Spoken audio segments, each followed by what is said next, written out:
my name is Angelina and I am the owner of FLEUR Studio here in the greater Seattle area.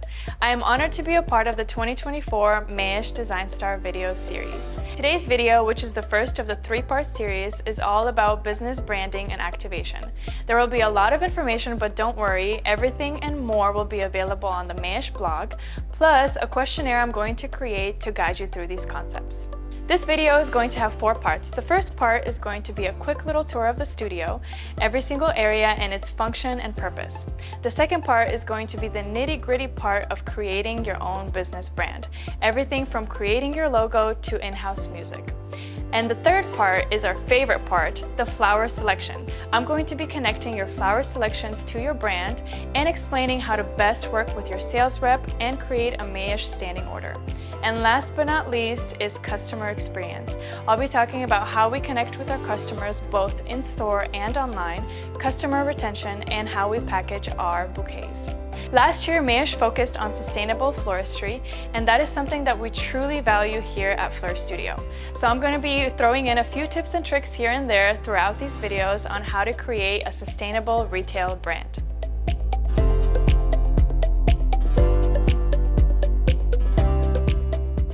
The area you're seeing here is our grab-and-go section. Week in and week out, we have grab-and-go options for our walk-in customers. We always have monochromatic options in white, pink, and a seasonal option. And we have options in different budgets, starting from $35 and going up to $120. During the holidays, we'll also add options like arrangements and wreaths.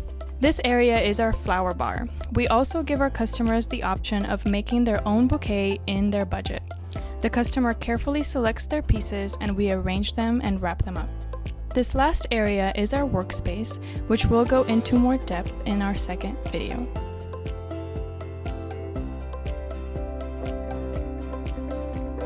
In this next section, we're going to be talking about brand creation. While this video will just have bulletins and summaries, everything else plus the questionnaire and checklist that I'm going to create is going to be available on the Mayesh blog. So to start, let's think of branding as a funnel. You want to start from your big idea, your vision, your logo, and then we're going to kind of go down that funnel to create your exact logo, your exact vision, niche, and style. The first thing we're going to talk about is logos. This is going to be the face of your brand and likely what customers are going to see first, so you want to make sure that it aligns with your style. Think of brands like Gucci or Prada or Starbucks. All of those have products or colors or images that come to your mind. That is what we're trying to do here with your floral brand. Before diving into the design of your logo, you want to have a name. Once you have that name, the first thing you want to do is you want to Google it to make sure it's available on various platforms. The second thing you want to do is you want to go on Pinterest or also Google and find 5 to 10 designs that you admire or that align with your style or niche. And the third thing you want to do is you want to come up with a tagline or motto. Ours is unique flowers for unique people, and that always guides our branding decisions.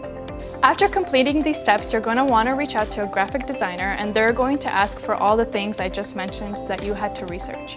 They're also going to ask if you want an image or a word for your logo. For example, BMW and Apple has an emblem versus Prada and Balenciaga just has a word. So you want to think those things through when you're establishing your brand or your logo or your name.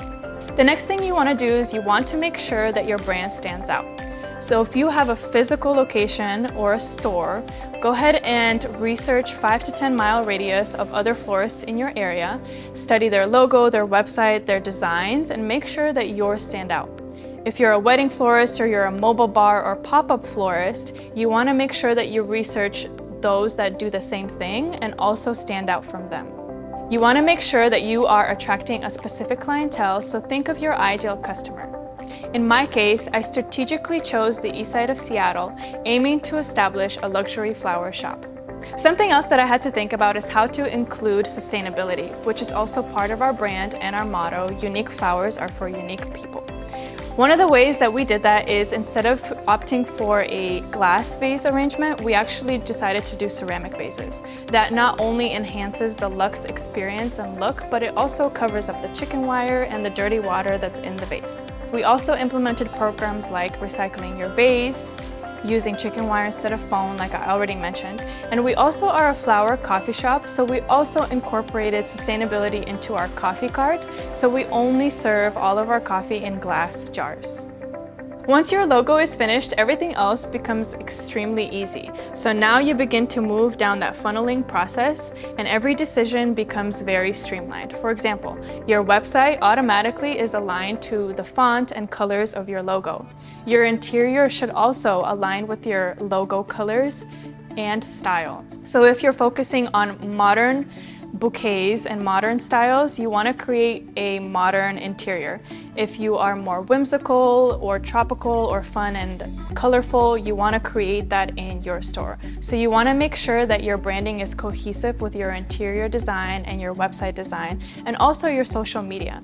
Making sure that your music aligns with your in-store music. You want to make sure your filters are coherent and consistent, and your captions are consistent, and all your educational content is consistent.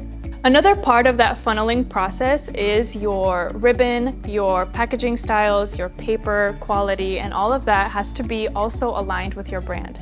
For example, when I was creating a luxurious brand, I wanted to make sure that my material of ribbon was luxe. I wanted to make sure my paper was luxe. I wanted to make sure my flowers were luxe. So all of that also is very important when establishing a brand.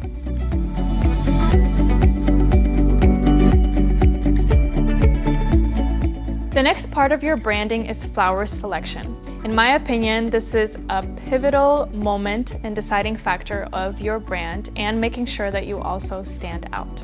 We matched our motto, unique flowers for unique people, and combined it with our flower selection, selecting unique floral pieces.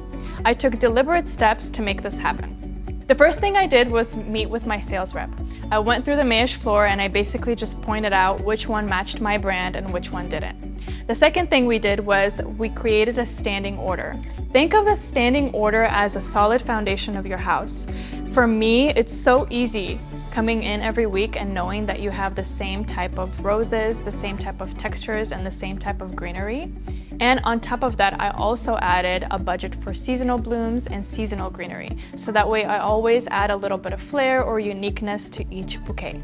In the Seattle area, it's extremely hard to find a floral shop that has tropical options, so I wanted to be one of those floral shops that always offered tropical options. Something else that I did was think about the color options. At first, I started with a few colors, a little bit more than I have right now, and then once we opened and I learned our customers' preference, I aligned our colors to that and I added those to the standing order. So we have more neutrals, we have more pinks and peaches versus having colors of red or bright orange, because those did not do well with our customers. So we wanted to adjust our standing orders to that. This will also be available on the Mayesh blog. I will upload all of our seasonal standings and how we created that and how that worked for us. All of these decisions that I made with my flower selection really define my niche, which in the end defines your logo, your branding, and your style. So flower selection is pivotal in creating a floral brand. So you want to make sure that you work with your sales rep and you create a Mayesh standing order.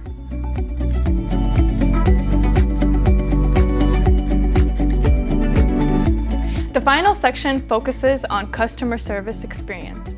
I drew a lot of my inspiration from brands like Gucci and Nordstrom and their unboxing, packaging, and material. So all of my ribbon is custom, all of my packaging is custom. We have our custom newspaper, and we designed custom bags. These are the types of things I included just to create a customer experience. That way, customers don't just come back for the flowers, they also come back for that unboxing and packaging experience.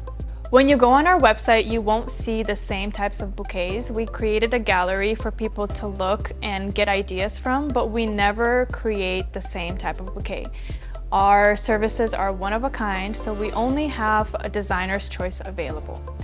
The way we personalize it is we have a form that a customer fills out, and it asks questions like what their favorite colors are, flowers are, their interior style, their aesthetic, and that was to match what we're giving to the recipient. We wanted the bouquet to complement their character, their aesthetic, and their personality. We also implemented this in our in-store experience by asking the right questions and getting to know the customer. We want to make sure that they feel seen, they feel heard, and that we create a one-of-a-kind bouquet just for them or their recipient. In summary, crafting a distinctive flower brand involves careful logo design, thoughtful flower selections, and a focus on customer service experience. Stay tuned for our next video where we're going to be talking more about flower selections and how we create designs that are more our brand, our niche, and our style.